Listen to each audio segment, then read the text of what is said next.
サウンドバーっていいって聞くけど、テレビの音で満足しているし別にいらないかな。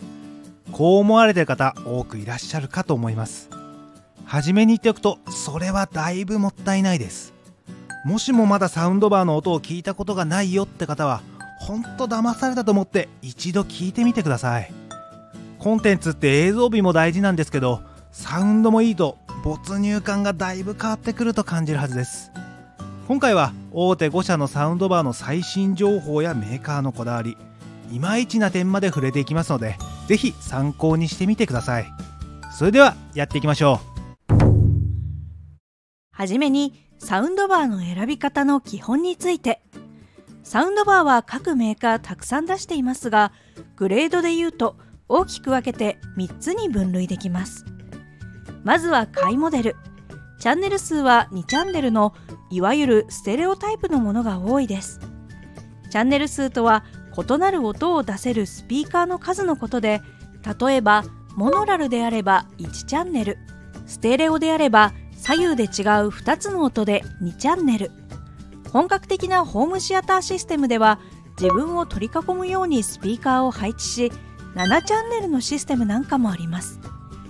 この数が多くなると音に包まれるサラウンド効果が高まり、より臨場感あふれたリッチなサウンドを楽しめるようになります。なお、低音出力用のウーファーと高さ方向の天井用スピーカーは別カウントとなり、ピリオドで区切り 7.1.2 チャンネルなどと表記されます。お店でもよくこんな風にチャンネル数の表記を見かけますね。下位モデルの価格は2万から 3.5 万円。中には1万円を切るモデルもメーカーによってはありますが、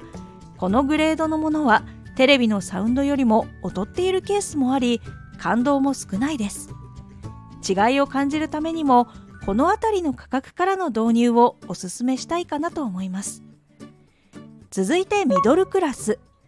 ここまで来るとチャンネル数も3から5チャンネルと増え、中には低音を担うサブウーファーがセットとなったものも出てきます。よくメーカーのホームページなどではサウンドバーだけでも超強力な重低音が出ますと宣伝していますが、低音表現は容積が物を言ってくることが多いため、付属のサブウーファーがあった方が断然有利です。ここまで来るとテレビのサウンドシステムでは到達できないリッチなサウンドとなるでしょう。価格は4万から 6.5 万円といったところです。最後に上位モデル。ここまで到達するとチャンネル数も最大7チャンネルとなり、天井に音を反射させて高さ方向の音表現をするモデルが標準となり、背面用のスピーカーが付属されてきたりと、スペック上は本格的なホームシアターレベルとなってきます。価格もピンキリですが10万円以上となり、ここまで出すのであればホームシアターの導入を考える人もいます。しかしホームシアターはサウンドバーでは到達できない領域の良質なサウンドとなる代わりに、多くのスピーカーを置きますので生活空間を圧迫します。どちらがいいかはその人の環境によるでしょう。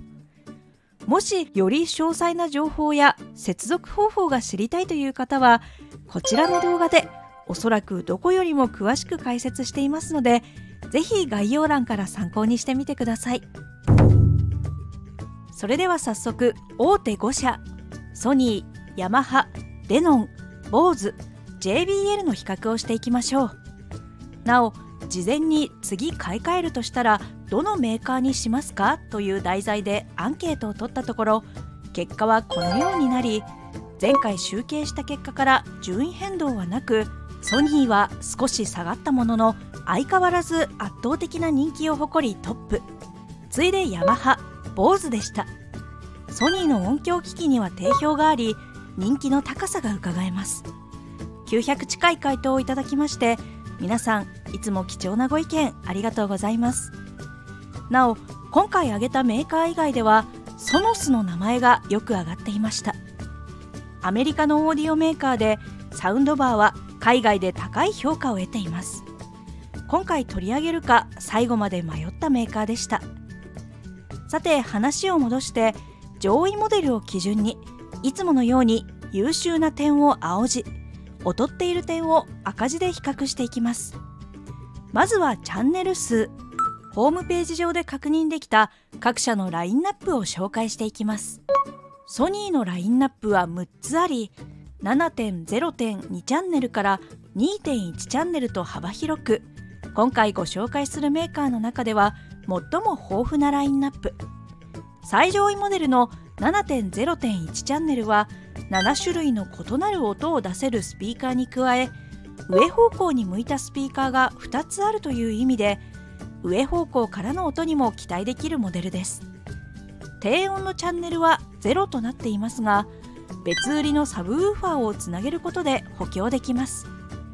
ウーファーは内蔵型のワンボディのものが多いですが、低音の迫力を求めるのであれば外付けサブウーファーの方が有利です。なお、チャンネル数は多いほど正面からの音、左からの音、右からの音といった音の聞こえてくる方向を表現できる数が増え、結果として音に包まれるサラウンド効果が高まり、より臨場感あふれたサウンドとなります。拡張にはリアスピーカーもありますが、ここまで買い揃えるのであれば素直にホームシアターシステムを組んだ方が安上がりでしょうか。続いてヤマハのラインナップは3つあり、 2.2.2 チャンネルの上位モデルと 2.1 チャンネルのモデルがあります。チャンネル数は正直他社と比較するとかなり見劣りします。以前は YSP シリーズというコストのかかったモデルもあったのですが、現在では残念ながらやめています。次にデノンは主にホームシアター向けの音響機器やミニコンポなどを製造販売しており、低価格機から高級機まで幅広い機種に対応しています。そんなデノンのラインナップは5つです。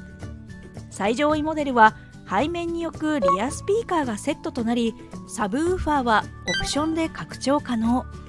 高さ方向のスピーカーはこちらのモデルで搭載となります。なお、最上位モデルは6チャンネル独立駆動とホームページ上に記載がありますが、他社と同じ数え方をするとスピーカーの構造的には2チャンネルとなります。チャンネル数はやや物足りなく見えるでしょうか。続いて BOSE はスピーカーを主としたアメリカの音響機器メーカーで、重低音に定評がありファンもいらっしゃいます。 BOSE のラインナップは4つ。チャンネル数については非公開で、こちらもサブウーファーを拡張することができます。必要があればサブウーファーを追加してというのが BOSE の考え方です。他社と同じく上位モデルでは上方向のスピーカーも備えます。次に JBL は1946年アメリカで誕生した音響機器メーカー。家庭用オーディオ製品から映画館やコンサートホールといった放送用機器まで幅広い分野の製品を手掛けています。ラインナップは豊富で、最上位モデルは今回ご紹介する中ではチャンネル数も最多。最大の特徴はサウンドバーから分離できるワイヤレスリアスピーカーで、普段は本体に接続して充電、使う時だけ取り外し背面に置くだけで疑似ではないサラウンド環境が完成します。これは日本の狭い住宅事情にもマッチしているでしょう。なお、2016年に母体であるハーマンインターナショナルがサムスンに買収されたことで、現在はサムスン傘下となっています。続いて特徴です。ソニーの特徴はバーチャルサラウンド。伝統的に音に包まれる疑似サラウンド効果に力を入れています。チャンネル数の少ない下位モデルではバーチャルサラウンド技術で臨場感を、上位モデルではさらに天井や壁までの距離をマッピングし、迫力のある臨場感を演出します。サイドの音の広がりを狙うサイドスピーカーや高さ方向を担うイネーブルドスピーカーを備えるので、精度の高い3次元の立体音響効果が得られるでしょう。次にヤマハの特徴はトゥルーサウンド with ドルビーアトモスです。どのサウンドバーも対応していますが、映画館や劇場で採用されている立体音響規格ドルビーアトモスをヤマハの培った技術で効果的に表現するというものです。方向性としてはソニーに似ていますが、特徴としては少し弱いでしょうか。続いてデノンの特徴はピュアモード。デノンがチューニングした特別なサウンドモードです。以前のモデルではなるべく原音に手を加えずストレートに再生するモードでしたが、今は同じコンセプトながらデノンによるチューニングがやや入っているようです。次に BOSE の特徴はクワイエットポートテクノロジー。クワイエットポートテクノロジーは低音をクリアにする機能です。小型なデザインでは開口部も小さくなり、音量を上げると開口部が小さいために風切り音のようなノイズが発生したりこもって聞こえたりします。そのため BOSE では音の経路に特殊なスリットを入れ、空気を適度に逃がしてやることで軽減しています。これにより厚みのある低音とノイズ低減を両立しています。それからフェイズガイドアレイと呼ばれるメッシュ状の構造も持ちます。これは音を多方向に出力し、室内に任意反射させることで多方向から音が聞こえる疑似サラウンドの効果を狙っています。続いて JBL の特徴はリア分離型スピーカーです。冒頭でも触れましたが、サウンドバー本体に2つの分離型ワイヤレススピーカーを備えます。これらを使うときは後ろに配置するだけで疑似ではないリアルなサラウンドが得られます。実際にスピーカーがある分効果は高いでしょう。ありそうでなかった商品です。続いてハイレゾ音源対応 Bluetooth です。各社のハイレゾ音源対応状況と Bluetooth の対応コーデックを記載しています。ハイレゾ音源とは音楽 CD を超える情報量を持つデータのことです。 CD データよりも高速にサンプリングすることによってより原音の情報を失わずにデジタル化します。原音波形を重ねてみて、どちらの波形がより原音に近く再現性が高いかということです。モデルによって違いますが、ソニーとデノンが対応します。スマホなどからの Bluetooth を使った無線音楽再生はご覧のようなコーデックに対応しています。音質的には決して良くない SBC が多い中、ソニーは音質に定評のある LDAC に対応。デノンも最新モデルでは新しい規格である LC3 に対応しており優れています。 LC3 は LDAC に音質は負けますが、代わりに遅延が小さく省電力、今後の普及が見込まれています。音楽を聴く場合は LDAC、 遅延が気になるコンテンツであれば LC3 といった使い方になるかと思います。一方、海外製のサウンドバーはこの辺りのスペックはあまり重視していないのか非対応です。続いて価格です。各社の上位から下位モデルの現価格を記しています。サウンドバーはモデルグレードによって価格差が大きく、価格の分音質もリッチになりますがコスパは悪くなります。価格差ほどの音質改善を感じるかで選んでもいいでしょうか。今回ご紹介する中ではソニーが高い傾向で、他は同傾向。ヤマハとデノンはエントリーモデルが安い傾向です。なおヤマハの上位モデルが安いように見えるかもしれませんが、他社水準では中位グレードのスペックなのでこの評価となります。各モデルの価格詳細については概要欄にも記載してありますので、後で参考にしてみてください。続いて口コミです。音質については感じ方は人それぞれで個人差が大きいですが、テレビのスピーカーと比較すると良くなったという意見が各社多かったです。オーディオにこだわりがない方でもこと低音の違いは感じやすいでしょう。なおテレビのサウンド満足度と環境のアンケートを取ったところ、結果はこのようになり、およそ4割の方がテレビのサウンドに不満を感じ、4割の方がサウンドバーの設置やホームシアターシステムを組んでいました。サウンドバーは3人に1人の方が活用されており、意外と多いと思われた方もいらっしゃるのではないでしょうか。テレビのサウンドより迫力のあるサウンドとなるので、一度聞くと手放せなくなる方も多いようです。ソニーはサブウーファーやリアスピーカーの拡張性を褒める声がありました。スペースの関係でその時置けなくても後で拡張できるのは嬉しいですね。それから機能が豊富なのが好評でした。音声フォーマットや Bluetooth の対応範囲も広いです。またサラウンドについても音に包まれる効果が高いと絶賛する声がある一方、期待したほどでもなかったという意見もありました。感じ方は人それぞれなので過度な期待は禁物かと思います。悪かった意見としては、下位モデルで疑似サラウンド効果が強く人の声が聞こえづらいという意見がありました。電車の中で会話すると走行音が邪魔して声が聞こえづらいのと同じです。また価格が他社より高めで、特に最上位モデルに関しては簡単なホームシアターが組めるレベルで高いので、さすがに厳しいというお声もありました。それからソニー製のテレビとの連携でテレビをセンタースピーカーとして運用できるモードがありますが、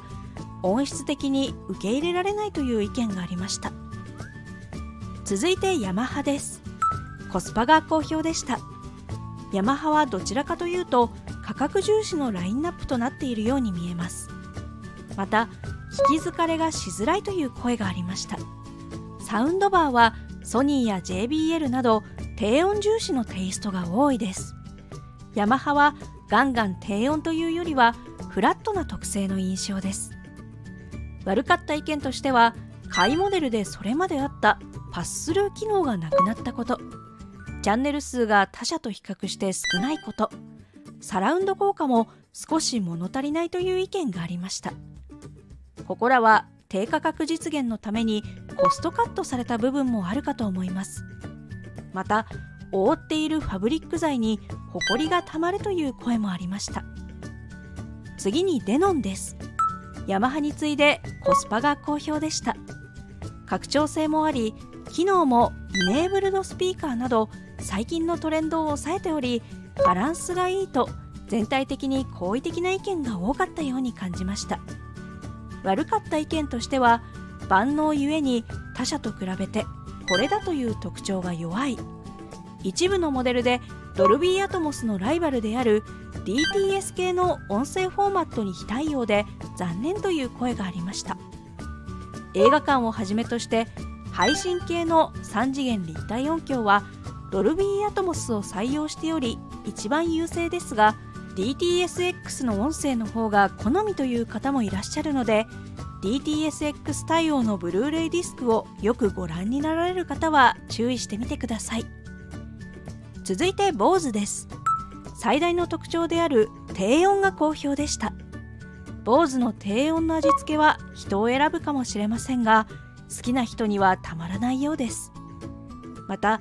AI ダイアログモードが興味深いという意見がありました。一般的なクリアボイス機能はどのメーカーにもついており、単に人の声帯である中域をブーストする機能ですが、サウンドも一緒にブーストされてしまうので全体のサウンドバランスが崩れます。本機能は AI で人の声だけを聞こえやすくブーストするので、それが抑制されるという機能です。 AI の精度がそのまま効果に直結しますが、テレビなどでも導入しているところはありますね。悪かった意見としては、最新機種のサウンド特性がフラット寄りになったためか、相対的に低音の聞こえ方が好みではない、 HDMI 入力端子がない機種が多い、 DTS に非対応が残念という声が上がっていました。次に JBL です。なんといっても最大の特徴であるリア分離型スピーカーによるサラウンド効果が好評でした。リアスピーカーがついていると思えば価格もだいぶリーズナブルに感じるかもしれません。リアスピーカーの連続再生時間は10時間、3.5 時間でフル充電となります。また海外製では珍しく DTS に対応しているのもポイントでしょうか。それから海外の測定データやレビューではソニー機より低音が出ていて好評な反面、強すぎるという声も一部でありました。悪かった意見としては、低音がよく出るサウンドのためか、人のセリフが少し聞き取りにくい時がある。初期設定はアプリで行いますが、アプリが使いづらいという声が上がっていました。なお、発売してからしばらくキャリブレーションするとリアスピーカーの聞こえが悪くなるといったことが起きていたようですが、現在はアップデートで改善されています。最後に満足度です。これは現モデルを対象とした5点満点の満足度平均点数です。いつものように過去集計した結果からどう推移したか見てみましょう。横軸が時間軸、縦軸が満足度点数。前回集計結果から比較すると、最も高かったのは今回初登場の JBL でこの位置、次いでヤマハでした。ヤマハはラインナップを低価格帯に寄せながらもコスパのいいサウンドバーとして受け入れられているように感じました。デノン、ボーズはほぼ横ばい。ソニーは上位モデルの評判は非常に高いものの価格が高すぎ、そして下位モデルは口コミにもあった人の声の聞こえづらさが少し点数に影響してしまったように感じました。参考にしてみてください。一言まとめ。選び方としては、コスパのいいオーソドックスなモデルをお探しであればヤマハやデノン、同じくコスパが良くバランスがいいモデルをお探しであればデノン、サラウンド効果に定評があり将来的な機能性、拡張性も申し分ないモデルをお探しであればソニー、低音に定評がありその音に惚れ込んだ方はボーズ、同じく低音に定評があり分離型リアスピーカーに身も心も包まれたい方は JBL が候補でしょうか。今回ご紹介した内容を踏まえつつ、量販店などで最終確認をしてみてください。最終確認では本体の高さも忘れず確認しましょう。せっかく候補を絞ったのに本体の背が高すぎてテレビの画面にかかってしまったという話をよく聞きます。その場合、背の低いサウンドバーに変えるのも手ですが、テレビの方をかさ上げするこのようなラックもありますので、サウンドバーの音の経路を阻害しないならばこれでかさ上げしてもいいでしょう。それでは今回はこの辺で、次回の動画でまたお会いしましょう。チャンネル登録、高評価よろしくお願いします。また見てくださいね。また見てね。